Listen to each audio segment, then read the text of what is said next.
we had already established our district achievement plan, and one of the key elements of that was time.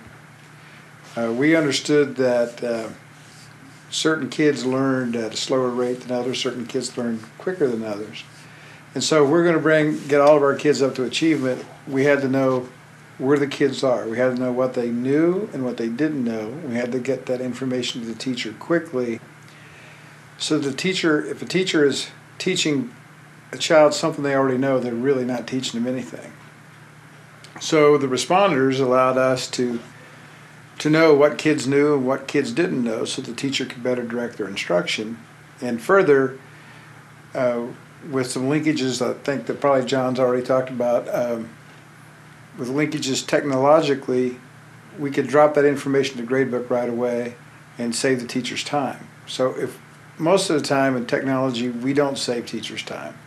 We get more data, doesn't save more time, but by using responders, we're able to save time, which teachers then can use to better instruct the kids that need their help. So we bought some responders from you. We put a couple at each school, one primary, one elementary at each, or a couple, I don't remember exactly, at each elementary school, a couple math, a couple English for teachers in middle schools, and then similarly for the high school. Then we began an effort called the Academy, and what we did with our teachers there is, we talk about grouping, but we really don't group very well or haven't in the past. And so the Academy was to teach our teachers how to group effectively. And so we spent intensive time with the core group of 17 teachers, and then we gave all of those teachers that went through that training responders for their classes. That means that we're able to use educational terms, teaching the kids proximal zone of development. That's pretty common nowadays, but we can teach at the kids' instructional level virtually all the time in those classes. And so those classrooms all have responders. We're expanding that academy this year. We're running 4 academies, 2 more elementary school academies, a middle school academy, and a high school academy. And so you can smile at me now because you know we're going to buy lots of responders because all those teachers are going to get responders because they're necessary for us to, for those teachers to be able to group effectively.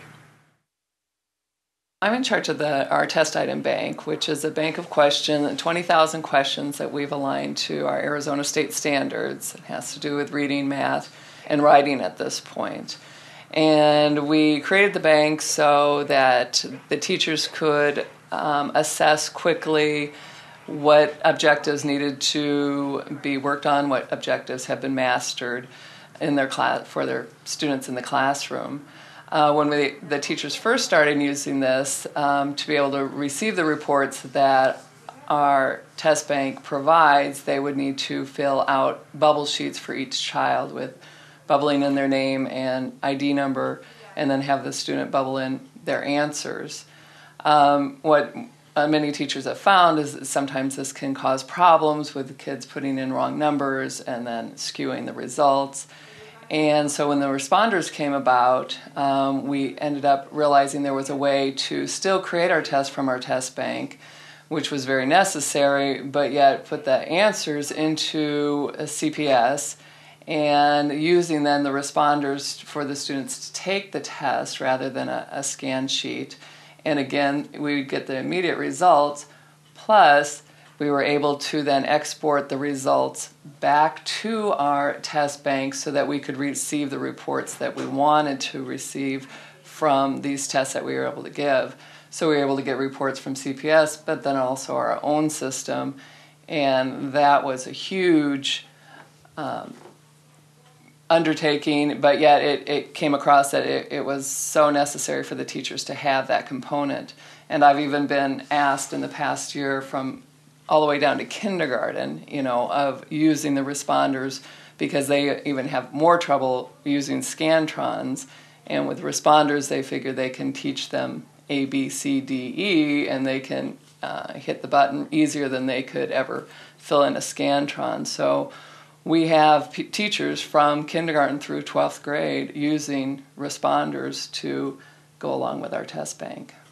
I've just been recently asked, and I'm working with one kindergarten teacher who said that we're going to start next year, that we'll just start with the practice of just making up a test, and even just beforehand, just a practice of push B, push C, so they get the practice of it. But then she's going to start with little 5-10 item tests and start having the kindergartners use that, and they feel like that's going to save them a whole lot of time, because like I said, the scan sheets, even middle school and high school, they can make mistakes.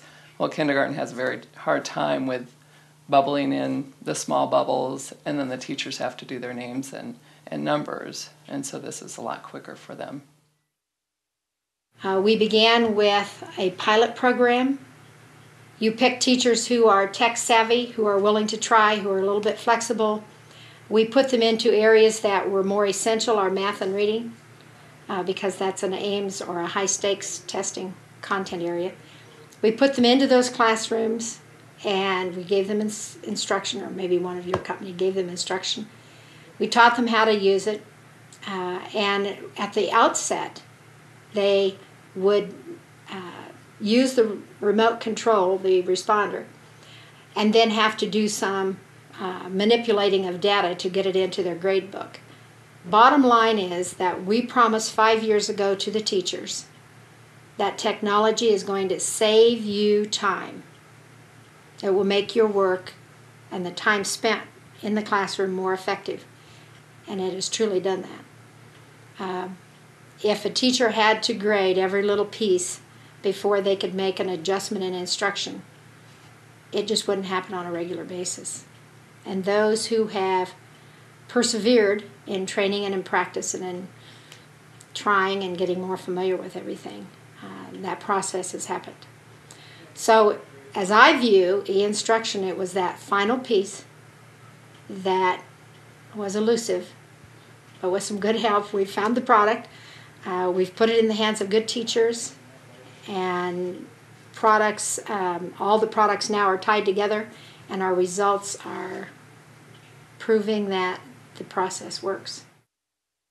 Once we had the first CP units installed in our classrooms of our pilot teachers, we knew we had the way to collect test data quickly and efficiently in electronic format. From there, we knew that if we wanted to really continue to save the teachers time, that we needed to get that data to two different spots. One to the test item bank, and the second to the grade book, which we were currently using in the district.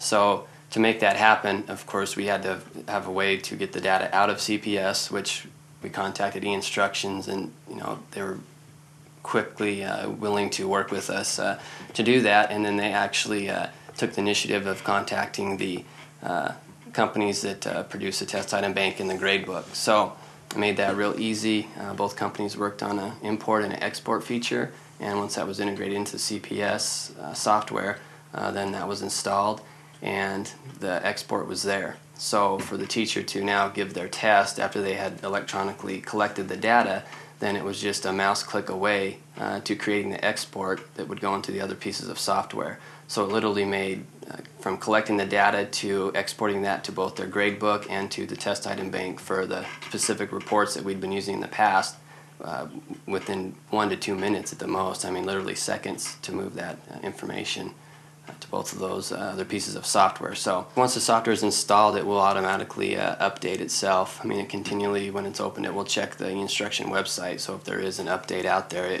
if you allow it to, it will automatically update the software. So as far as that goes, I mean, it will stay up to date with the latest build that the instruction has out. As far as technical problems, I mean, we have very, very, very few trouble tickets that we look at with the units itself. So, I mean, they've been relatively maintenance free. For how many years now? Well, going on 4 years, I guess. 3 years, going on 4.